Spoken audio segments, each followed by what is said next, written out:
Hello everyone, আসসালামু আলাইকুম। সবাইকে আমার চ্যানেলে স্বাগতম। আজ আমি মিষ্টির দোকানের মতো কালারফুল সন্দেশ তৈরি রেসিপি করে দেখাবো। তো চলুন দেখে নিন কীভাবে সহজ উপায়ে সন্দেশ তৈরি করে দেখাচ্ছি। একটা প্যানে আমি 1 কাপ ময়দা হালকা টেলে নিব। এটা পুরোটাই অপশনাল, আপনারা চাইলে সরাসরিও ময়দাটা ইউজ করতে পারেন।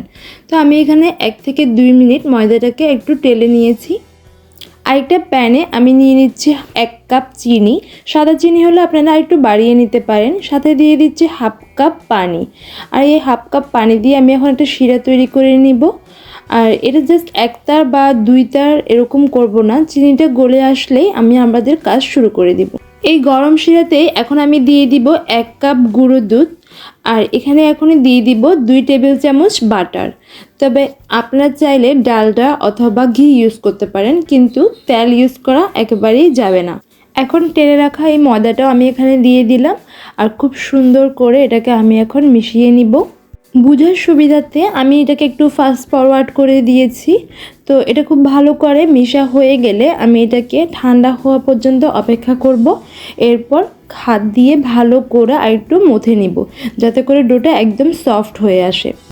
এখন আমি ডোটাকে 4টা ভাগে ভাগ করব, আর ছোট ছোট করে 3টা ভাগ করব, আর ওগুলোতে আমি কালার মিশাবো। এরপর আমি হাতে একটু ঘি মিশিয়ে নিব। তারপর একটা একটা করে ডো নিয়ে সেখানে কালার মিক্স করব। ফার্স্টে আমি এখানে একটা ইয়েলো কালার ইউজ করতেছি। আপনারা যে কোনো কালার আপনাদের পছন্দ অনুযায়ী ব্যবহার করতে পারেন, যে কম্বিনেশনটা আপনারা চান ওই রকম কালার দিতে পারেন। এরপর আরেকটা ডোতে আমি এখানে অরেঞ্জ কালারটা ইউজ করছি। আমি এখানে টোটাল 3টা কালার ইউজ করছি, আর এখন এখানে আমি রেড কালারটা ইউজ করে নিচ্ছি। এখন এখানে আমি একটা প্লাস্টিকের র্যাপ ইউজ করছি, আর এখানে একটু ঘি ব্রাশ করে নিচ্ছি। আপনারা চাইলে প্লাস্টিকের যে কোনো ফলিও ইউজ করতে পারেন। বড় যে অংশ ডোটা আমি কালার করিনি, ওইটাকে এখন আমি একটু লম্বা শেপ দিয়ে নিব, আর একটু বেলে রুটির মতো একটা আকার করে নিব। এখানে আমি বলে কতটুকু বোঝাতে পারছি জানি না, তবে আপনারা দেখলে ভালো মতন বুঝে নেবেন। খুবই ইজি একটা প্রসেস। এটাকে আমি মোটামুটি পাতলাই রাখবো।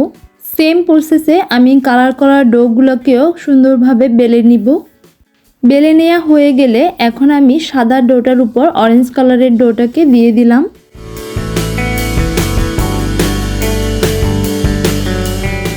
রুটির মতো বেলে রাখা ডোগুলোর উপরে এখন লম্বা শেপের এই ডোগুলোকে দিয়ে দিলাম, আর হালকা হাতে এটাকে আমি এখন মুড়িয়ে নিব। হলুদ কালারটা মোড়ানো হয়ে গেলে এখন আমি রেড কালারটা দিব। সেম প্রসেসে আমি এবার এটাকেও মুড়িয়ে নিব। এখন আমি হালকা হাতে এটাকে একটু রোল করে নিব, আর প্লাস্টিক র্যাপটাকেও খুব ভালো করে মুড়াই নিব। এখন এটাকে আমি ফ্রিজে রেখে দিব 10 থেকে 15 মিনিটের জন্য। প্রায় 15 মিনিট পর আমি এটাকে এখন ফ্রিজ থেকে বের করেছি। এখন হাত দিয়ে আমি এটাকে একটা গোল শেপ দিচ্ছি, দেখেই বুঝতে পারছেন। মিষ্টিটা কেটে এখন আমি আপনাদের সাথে শেয়ার করছি ভিতরটা কতটা সুন্দর হয়েছে। দোকানে যখন সাজায় রাখা হয় দূর থেকে দেখতে এই মিষ্টিটাকে এত সুন্দর লাগে। আপনারা চাইলে গায়ে হলুদের ডালাতেও এই মিষ্টিটা বানাতে পারেন। ঘরে খুব সহজে দোকানের মতো সন্দেশ তৈরির রেসিপি দেখালাম। আমার রেসিপি ভালো লাগলে অবশ্যই সাবস্ক্রাইব করে পাশে থাকা বেল বাটনটি ক্লিক করে রাখবেন, যাতে নতুন নতুন রেসিপিগুলো সর্বপ্রথম আপনার কাছে গিয়ে পৌঁছাতে পারে। সবাই ভালো থাকবেন, আপনাদের দোয়ার মাঝে আমাকে মনে রাখবেন। আল্লাহ হাফেজ।